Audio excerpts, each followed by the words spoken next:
friends, I'm here with another favorite. This is Clark the Shark Dares to Share, and it was written by Bruce Hale.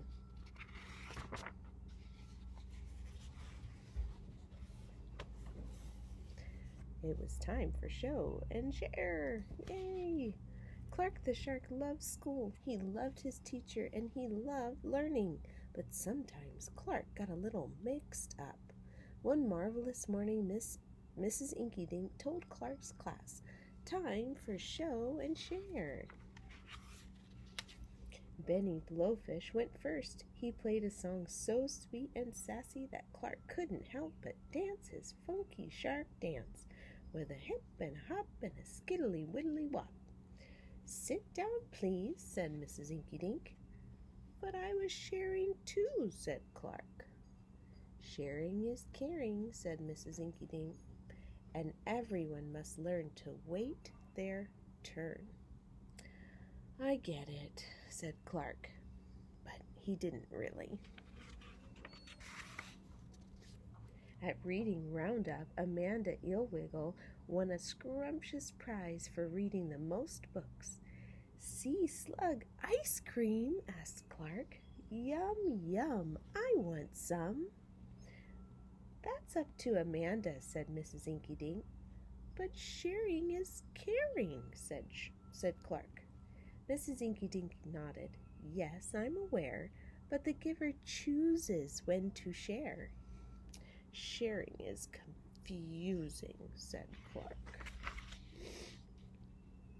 In reef hockey, Clark chose to share his spectacular skills.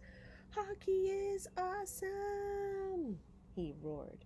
Clark front faked and back faked, and he stick checked and decked. In the end, Clark did everything but pass the puck. His teammates were cranky. "Hey, hotshot, let someone else score, why don't you?" said his best friend Joey Mackerel.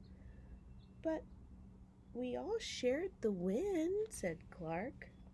Coach Krabby scowled. "A win's not okay unless we all get to play."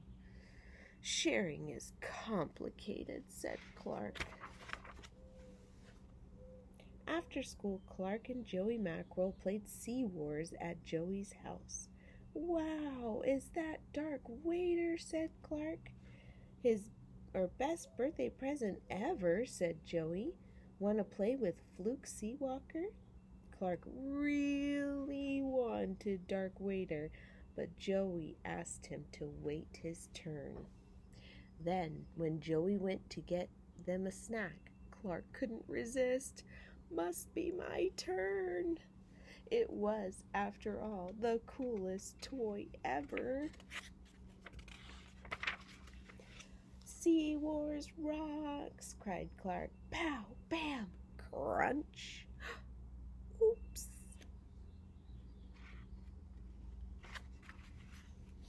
"Clark," said Joey, "you broke it."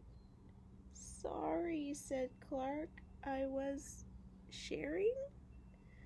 Joey shook his head. "That's not sharing," he said. "That's taking and breaking."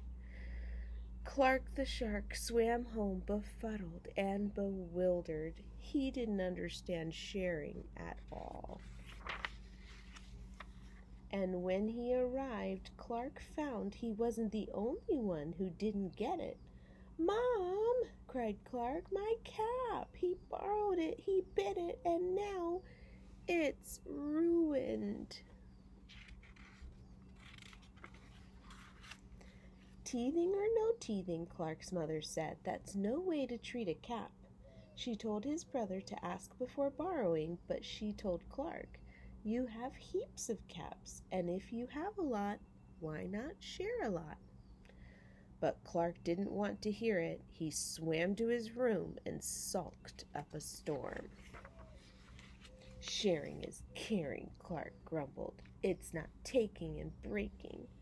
But this only reminded him of what he'd done at Joey's house. Clark's head hurt as if a big shark he thought was trying to break free. So sharing is waiting your turn, letting everyone play, the giver chooses when, not taking and breaking, and giving what you've got a lot of. Sharing is confusing. But, thought Clark, it also might be worth getting right. Mom, he asked, will you help me bake something? The next day, Clark gave Joey a home-baked krill cake and a great big Sharky apology. I think I'll share this with the whole class, said Joey. Really? Said Clark. Really, said Joey. And when Amanda Illwiggle saw all that cake being cut up, she said, you know what goes well with krill cake? No, what? Said Clark. Sea slug ice cream.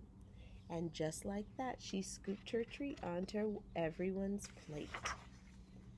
Clark the shark looked around at all his classmates enjoying cake and ice cream, and he got a warm, wiggly feeling way deep down inside. What is it, Clark? asked Mrs. Inky Dink. With a ginormous grin, Clark broke into the funkiest, sharkiest, funky shark dance ever, and this time all his classmates joined him with a hip and a hop and a skiddly widdly wop. Sharing is sweet, cried Clark the shark. Hope you enjoyed that story today, friends. See you next time.